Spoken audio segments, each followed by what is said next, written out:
Շքարի մասնագիտությունը ընտրել եմ գիտակցաբար, որովհետև ինձ համար կարևոր է լինել այն ոլորտում, որտեղ իմ աշխատանքն ու գործողությունները իրական նշանակություն ունեն մարդկանց կյանքի եւ անվտանգության համար։ 11 տարի աշխատում եմ փրկարարծառայությունում։ Մեր սովորական աշխատանքային օրը կազմված է 24 ժամյա հերթապահությունից։ Մենք ունենք հստակ սահմանված օրակարգ, առաջնորդվում ենք այդ օրակարգով։ Օրակարգի մեջ ունենք եւ հանգստի ժամեր, եւ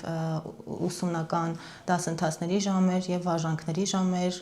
ճաշի ժամեր, սակայն ամեն օրը անկախատեսելի է կախված դեպքերի բնույթից ու քանակից։ Շատ դեպքեր են դժվար եղել, բայց ինձ համար ամենադժվարը համարվում են այն դեպքերը, երբ մարդու կյանքը կախված է հենց քեզանից, քո ճիշտ գործողություններից ու ճիշտ գործելուց։ Շատ են եղել նման դեպքեր, որ ծառայության ընթացքում վտանգել ենք մեր կյանքը, որովհետև մեր աշխատանքը ինքնին կախված է ռիսկից, բայց մենք սովորել ենք ճիշտ գործել, որպեսզի եւ մեզ եւ մարդկանց կյանքը ապահով լինի։ Իմ կարծիքով կնոջ դերը փրկարարական աշխատանքում նույնքան արդյունավետ կարող է լինել, ինչքան տղամարդունը։ Մեր ոլորտում կարևոր է պատրաստվածությունը, այլ ոչ թե սեռը։ Ֆիզիկական պատրաստությունը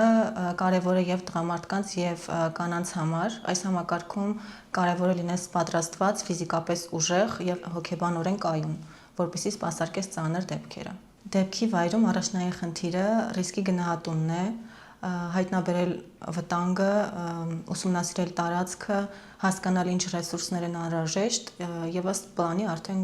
կատարել գործողությունները, որպեսզի մարդկանց կյանքը փրկեն։ Ծանր դեպքերից հետո ստրեսը հաղթահարում ենք անձնակազմով, վերհիշելով այդ դեպքը, քննարկելով ինչպես ենք գործել, ինչ սխալներ ենք թույլ տվել։ Կարելի է պահպանել անձնական կյանք եւ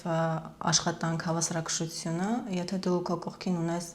քեզ աջակցող, հասկացող ընտանիք եւ միջավայր։ Պատմեմ մի հումորային դեպք, որը տեղի է ունեցել մի քանի տարիներ առաջ։ Մենք ստացել ենք փակ դրանկանչ, հասնելով դեպքի վայր, պարզվել է, որ կանչը տվել է կինը։ Մեր տղաները պարոնների օգնությամբ մուտք են գործում բնակարան։ Բնակարանում պարզվում է, որ տղամարդը սիրու հետ է գտնվում բնակարանում եւ մեր տղաները գտնվելով բարեխիղճ այդ սիրուհուն պարանների օգնությամբ դուրս են բերում բնակարանից, որպեսզի կինը չիմանա տղամարդու դավաճանության մասին։ Պատմեմ եւս մեկ ծանր դեպք, որը եղել է նորից մի քանի տարի առաջ։ Ստանում ենք փակ դրանկանչ, մեկնելով կանչի վայր, պարզվում է, որ դուռը բաց է, ներսում ընկած է տարեցկին, մի քանի օր ոտքը կոտրած ընկած է եղել ննջասենյակում եւ ոչ ոք,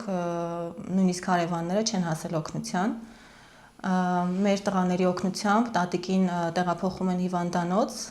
մենք վերադառնում ենք մեր աշխատավայր։ Մի քանի ժամ հետո նորից ստանում ենք դեպք նույն հասցեով։ Մեկնում ենք կանչի վայր,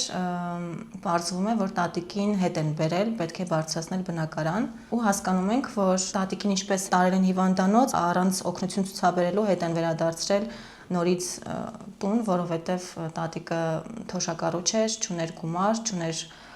բարեկամներ, որոնք կարող էին օգնության հասնել։ Հաջորդ օրը մեր տղաները մեկնեցին նույն հասցեով եւ օգնեցին տատիկին, ինչով որ կարող էին։